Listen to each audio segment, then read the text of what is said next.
एक बार फिर अपने बच्चों की वजह से अप्सरा आंटी की आंखों में आए आंसू। अप्सरा आंटी का दुख जो है उनकी वीडियो में साफ साफ झलक रहा था कि वो अपने बच्चों की वजह से ही हमेशा दुखी होती हैं। अपने बच्चों की वजह से ही हमेशा अप्सरा आंटी का दिल टूटता है।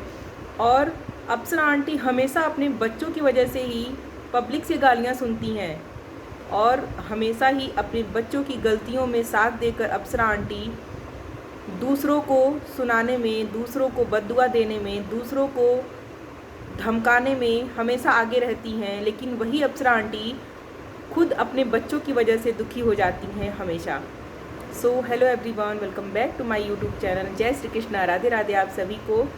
तो स्वागत है एक बार फिर से मेरे इस चैनल में अनु रिएक्शन। कैसे हो आप लोग? आई होप कि आप लोग बहुत अच्छे हो गए। मैं भी बहुत अच्छी हूँ। तो फ्रेंड्स, अभी मैंने अप्सरा आंटी की एक वीडियो देखी जिसे देखकर मुझे बहुत बुरा लगा। सच बताऊं तो बहुत बुरा लगा।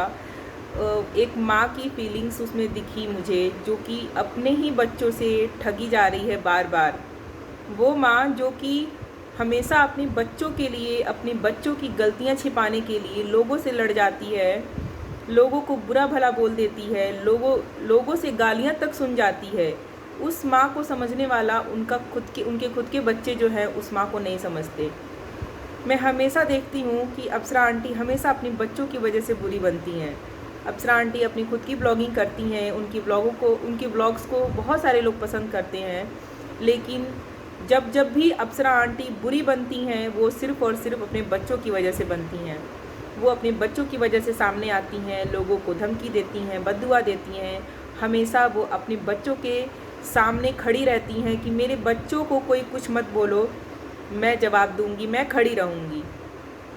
लेकिन जब अप्सरा आंटी दुखी होती हैं, अप्सरा आंटी को समझने वाला कोई नहीं होता। उनके बच्चे, खासकर उनके 2 बेटे और बहुएं।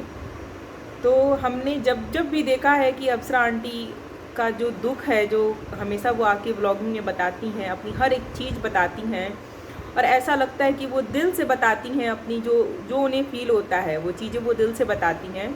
सो उनकी आंखों में आंसू आ जाते हैं। तो किस ने नोटिस किया कि अप्सरा आंटी दुखी थी, उनकी आंखों में आंसू थे, और वो भी अपने बच्चों की वजह से।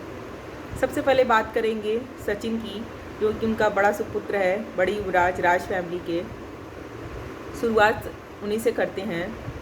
हम लोगों ने कभी नहीं देखा सचिन को जो कि अपनी माँ की मुसीबत में या फिर उसकी माँ तकलीफ़ में है, तो वो कभी भी हमने ऐसा नहीं देखा कि वो अपनी माँ के साथ हो, या फिर वो अपनी वाइफ को बोले कि हाँ मेरी माँ परेशानी में है या फिर उन्हें कोई दुख है, तकलीफ़ है, तो साथ रहना चाहिए अपनी माँ के। हमने कभी नहीं देखा।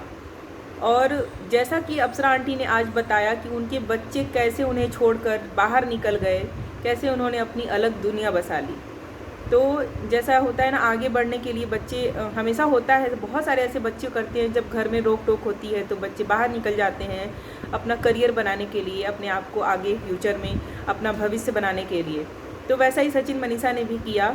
जब उन्हें वीडियो बनाने के लिए रोक टोक होने लगी तो वो बाहर निकल गए और बाहर जाकर अपनी एक अलग दुनिया बना ली। वो लोग फेमस हो गए, फेमस भी हुए, बदनाम भी हुए, सब कुछ हुआ। फेमस हुए तो चलो अच्छी बात है, हर माँ बाप को खुशी होती है कि हमारा बच्चा आगे बढ़ रहा है।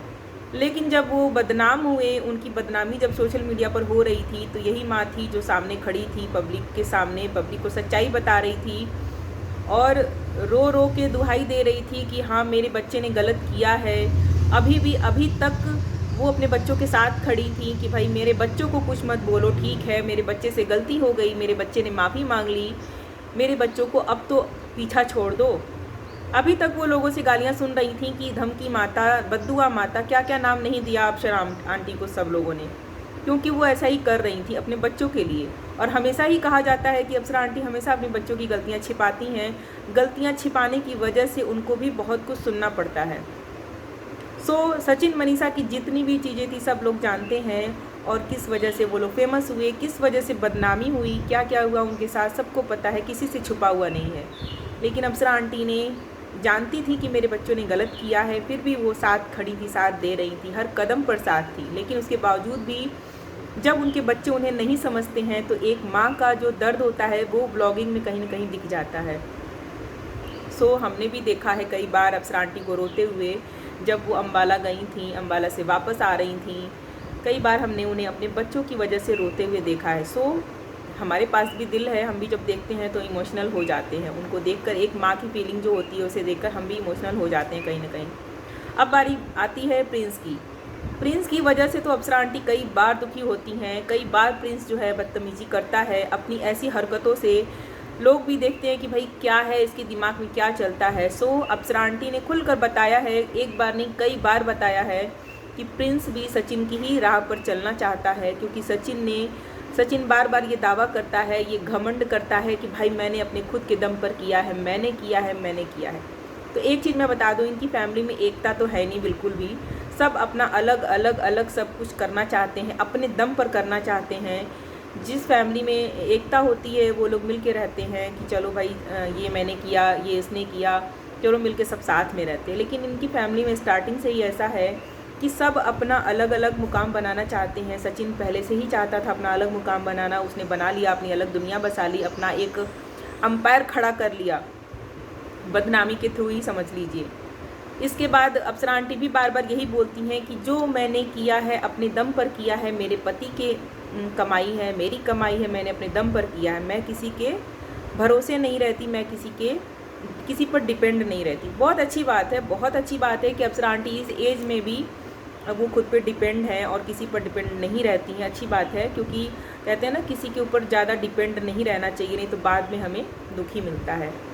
तो भरोसा टूटता है ना तो बहुत ज़्यादा दुख होता है। लेकिन अब बात करेंगे प्रिंस की, तो प्रिंस भी जो है बार बार एक ऐसा मुद्दा उठाते हैं जिसकी वजह से राज फैमिली में कंट्रोवर्सी वाली जो चीज़ें होती हैं वो शुरू होने लगती हैं। तो जैसा कि प्रिंस का कल वीडियो आता है जिसमें प्रिंस बोलता है कि अब हम पटना में शिफ्ट हो जाएंगे, क्योंकि पटना में सब कुछ अच्छा है, पटना में हमारी ब्लॉगिंग अच्छे से होगी, हमें सब कुछ अच्छे से मिलेगा। और साथ में उनकी देवी जी रंजना जी बैठी थी बगल में, उनकी पत्नी जो दिन भर उनका नाम जपते रहते हैं, रंजना रंजना रंजना, वो बगल में बैठकर उनकी हाँ में हाँ मिला रही थी। तो यहाँ पर ये जब चीज़ें हुई, कल वीडियो आई, तो मुझे लगा था कि हाँ इसके बाद ज़रूर से कुछ ना कुछ ऐसी बातें होंगी राज फैमिली में, फिर से वही कंट्रोवर्शियल मुद्दा तो बनना ही बनना है। तो आ जाती है अप्सरा आंटी की वीडियो। अप्सरा आंटी की वीडियो में साफ साफ पता चलता है कि जो कल जो प्रिंस ने कमिटमेंट की थी, प्रिंस ने जो भी बोला था अपनी वीडियो में, उसकी वजह से अप्सरा आंटी को बहुत दुख हुआ है इस बात का। तो उनका कहना ये था कि मैंने ये घर बनवाया है, किसके लिए बनवाया है, मेरा एक बेटा बहू तो बाहर चले गए, और दूसरा जो प्रिंस है वो भी अब बाहर ही रहना चाहता है, क्योंकि वो प्रिंस का ये सोचना होता है कि जो मेरा बड़ा भाई है वो जो भी करता है अपने लिए करता है, वो फैमिली के लिए कुछ नहीं करता। और वो बोलता भी है बार बार कि ये मैंने किया है, ये मैंने अपने दम से किया है, ये मेरा है। तो प्रिंस भी क्यों फैमिली का साथ देगा, प्रिंस भी अपना कुछ अलग करेगा। तो वो पटना में शिफ्ट हो जाएगा, फ्लैट ले लेगा, जो भी करेगा वो खुद, क्योंकि उसकी वाइफ भी यही सोचती होगी कि जब मनीषा यहाँ नहीं रहती, मनीषा अपने सास ससुर की सेवा नहीं करती, तो मैं क्यों करूँ। रंजना के अंदर ये फीलिंग्स हैं, तभी तो प्रिंस ऐसा कर रहा है। अगर रंजना एक अच्छी लड़की होती, संस्कारी होती, तो कहती नहीं भाई बड़े भैया भाभी यहाँ नहीं रहते हैं मम्मी पापा के साथ, या फिर वो अकेले हैं, हमें उनके पास रहना चाहिए। तो रंजना ऐसा सुझाव कभी नहीं देती प्रिंस को। और अगर प्रिंस कहता भी कि चलो पटना में शिफ्ट हो जाते हैं, घर से दूर, माँ बाप से दूर, तो रंजना अगर इतनी समझदार होती और इतनी फैमिलियर होती, फैमिली को समझती, सास ससुर को समझती, तो रंजना कभी भी ऐसी सलाह नहीं देती कि हाँ चलो पटना में शिफ्ट हो जाते हैं या फिर कहीं और शिफ्ट हो जाते हैं। तो ये जो भी ये हस्बैंड वाइफ ने जो भी बातें की अपनी वीडियो में, इस सब चीज़ से अप्सरा आंटी को बहुत ही धक्का लगा है, दुख हुआ है उन्हें। और कहीं ना कहीं एक बार फिर वो अपनी बच्चों की वजह से दुखी हुई हैं। उनके बच्चे ही हमेशा उन्हें दुखी करते हैं। कहते हैं ना घमंड बहुत ज़्यादा देर तक किसी का नहीं रहता है, एक न एक दिन टूट ही जाता है। अभी कुछ दिनों पहले अप्सरा आंटी अपने बच्चों के लिए सामने वाली पार्टी को बोल रही थी कि हमारे बच्चे तो ऐसे हैं, हमारे बच्चे ऐसे हैं, हमें बैठ के खिलाते हैं, मुझे चाय ला के देती हैं मेरी बहुएँ।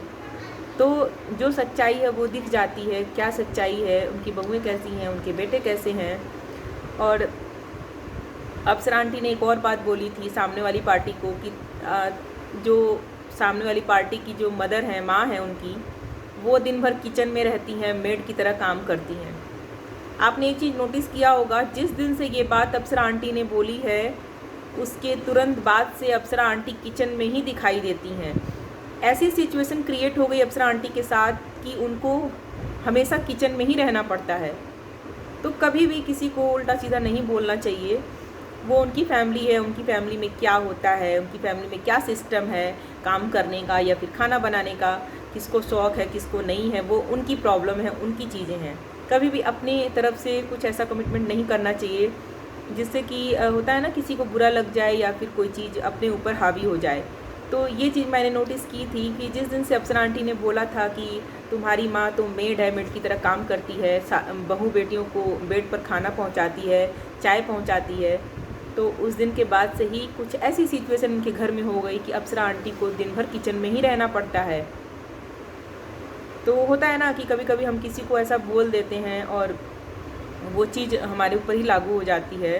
तो मैं देखती हूँ ये कि अप्सरा आंटी खुद से तो नहीं, लेकिन हाँ अपने बच्चों के बचाव में, अपने बच्चों के लिए हमेशा ही बुरी बन जाती हैं।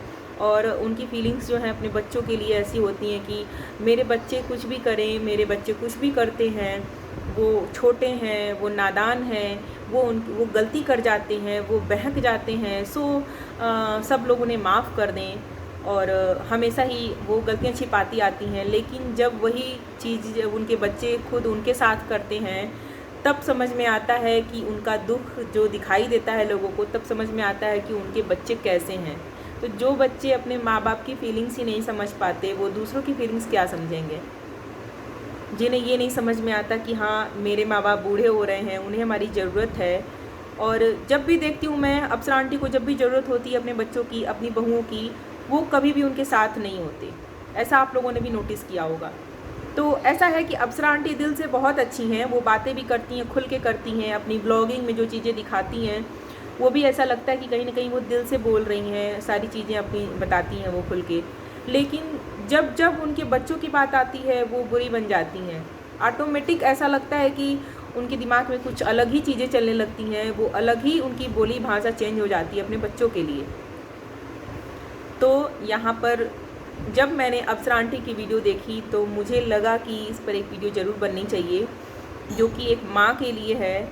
और एक माँ अच्छे से जानती है कि उसके बच्चे कैसे हैं। और मुझे लगता है ये मेरा अपना विचार है कि अप्सरा आंटी को भी बहुत अच्छे से पता है कि उनके बच्चे कैसे हैं।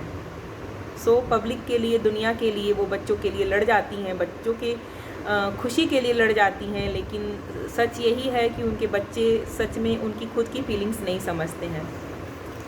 सो आज की वीडियो में बस इतना ही। मेरी वीडियो अच्छी लगी हो तो एक लाइक ज़रूर कीजिएगा, मेरे चैनल पर नए हो तो सब्सक्राइब कर लीजिएगा और कमेंट करना बिल्कुल भी मत भूलिएगा। मिलते हैं नेक्स्ट वीडियो में, तब तक के लिए bye bye. Thanks for watching.